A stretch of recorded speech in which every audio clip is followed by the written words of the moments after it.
Dungeonborne is an upcoming PvPvE first-person dungeon crawler.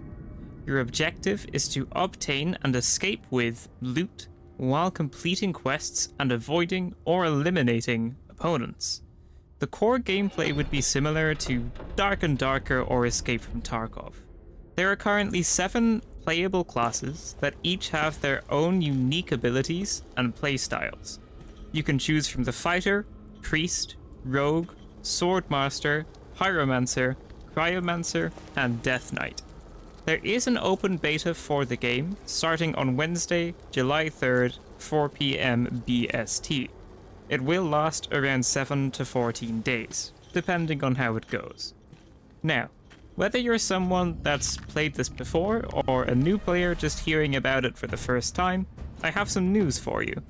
I'm going to go over some details about the playtest that were revealed on Dungeonborne's official Discord.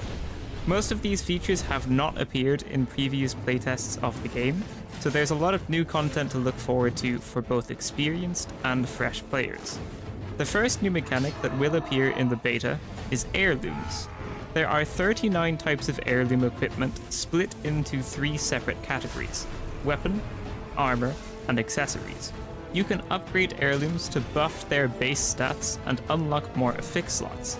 There are also 3 extremely powerful heirloom items that have hidden recipes which you will need to find in-game. Now, it's not actually specified what these do or how you equip them, but I would imagine it's something like a chain or a ring that you wear that gives you certain buffs. The second new mechanic is the Mithril Order. This will introduce something similar to Tarkov's Scav mode, where you'll play as a member of the Mithril Order faction, battling other adventurers in the dungeon. All your equipment and supplies will be provided for free when playing this mode. If you die, you will not lose any items or progression belonging to your main character. The mode is meant to eliminate gear fear for newer players and allow them to practice their combat skills. When looking at the game for the first time, it would be pretty easy to say it looks like a ripoff of Dark and Darker. However, I don't think it is. In fact, I think this is actually much better than Dark and Darker. The combat feels faster paced and more arcadey, which I personally really liked.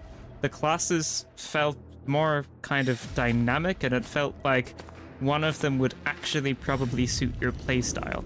For example, I really liked the Swordmaster, who kind of just stalked their enemies from afar, allowing me to get a lot of kills on enemies who didn't even know I was there. And when you're playing Archer in Dark and Darker, that just isn't really something that you can do. I also found that this was a lot easier to get into. Even though this was like the first type of its game that I played, I found it so much easier to get used to all of the abilities and classes and all of that kind of stuff. Then I played Dark and Darker after this, and I still don't really know what all of the abilities do, because there's just kind of too many in it. This is basically a simpler, more arcadey version of Dark and Darker, but I think it plays a lot better than Dark and Darker does. This was also one of Steam's most wishlisted games during one of its events. I think it was one of the Steam Next Fests or something like that. So there probably are going to be a lot of players hopping into this, which means I think you're going to be running into a lot more kind of PvP situations than you would in Dark and Darker. And I think the lobbies would also be filling up faster than they do in Dark and Darker as well. So if you've never really played anything similar to this game before, I would definitely recommend giving it a go.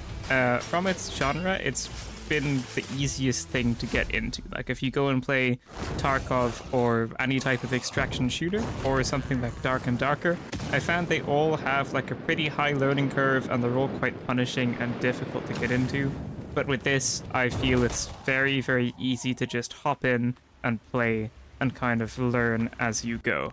The developers have also confirmed that after this open beta that's going to happen shortly, the game is going to launch into early access, and then they're going to go into a kind of season system, so they'll have season 1 of the game. So there's going to be the open beta, and then there's going to be early access. I'm not too sure how long that's going to last, and then the game is actually going to go and launch and do like a season type thing. So you can always just hop into the beta and try it out. It is free, it is an open beta, so anyone can hop in and join, assuming the servers can handle it, of course. I think a lot of people might be coming in to join this playtest. But if you like it, then you could probably go ahead and join the early access as well once that starts. One kind of negative thing I will say about the game, since a lot of this video has been kind of, you know, promoting it almost. One negative thing I will say, well, it's not really negative, it's just kind of like a cautionary thing, is to, if anyone from the dev team is watching this video for some reason, I would just say make sure you don't listen to the community so much. I've kind of been looking on the Dungeonborne Discord for a while, and I've seen the devs are super, you know, kind of communicative with their community, which is fantastic.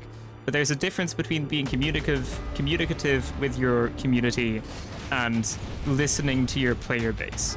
And I would just like to kind of say that listening to the player base I don't think would be a fantastic idea, because that is what kind of killed its competitor, or the game that it's very similar to, which is Dark and Darker. So for anyone that doesn't know, the thing that kind of killed off Dark and Darker a good bit, well, excluding not being on Steam, is that it listened to its player base a little bit too much, and then a lot of abilities got either like super nerfed or super buffed, and that led to like a huge imbalance in the game. So I think if this didn't do that, if it didn't listen to the community so much, and if the devs just kind of go with whatever their vision for the game is, I think that would be hugely beneficial for everyone. A little bit of listening to the community is fine, but I've seen a lot of games kind of lose a lot of their player base because they listen to the community a little bit too much. So just to talk about the classes a little bit, because that's one of the kind of core aspects of the game, and I realize that I haven't talked about that yet. The fighter is kind of the all-round, well-rounded class that can use everything. They use like the two-handed swords, the short swords, the bows, and all that kind of stuff. They're just who you pick if you don't really know what you want to play yet, basically. The priest is the support class. They can heal their teammates and just provide general support to them, though I don't think they have a whole lot of health themselves. The rogue is like the assassin class. You'd probably see a lot more of these in solo matches. You want to be kind of sneaky and stealthy with them and try and get the element of surprise on the enemies, because they wouldn't have much health themselves. The swordmaster is kind of like the tank, you know, they just have big great swords and a good bit of health.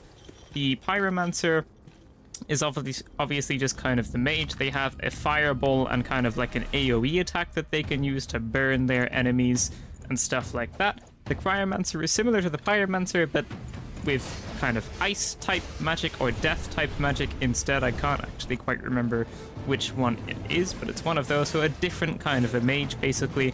And then there is the Death Knight, which is kind of like a tank that doesn't have much health, but they can use great swords and dish out large amount of damage. Their main thing that they can do is pull enemies towards them, so kind of they can bring one of the enemies out of position, I would say. So yeah, there you go, just to give you a quick little rundown of all of that as well. So yeah, that's pretty much it. Thank you so much for watching, ladies and gentlemen. That is going to be it for this video. If you liked it, leave a like, subscribe, and I will see you in the next one. Farewell.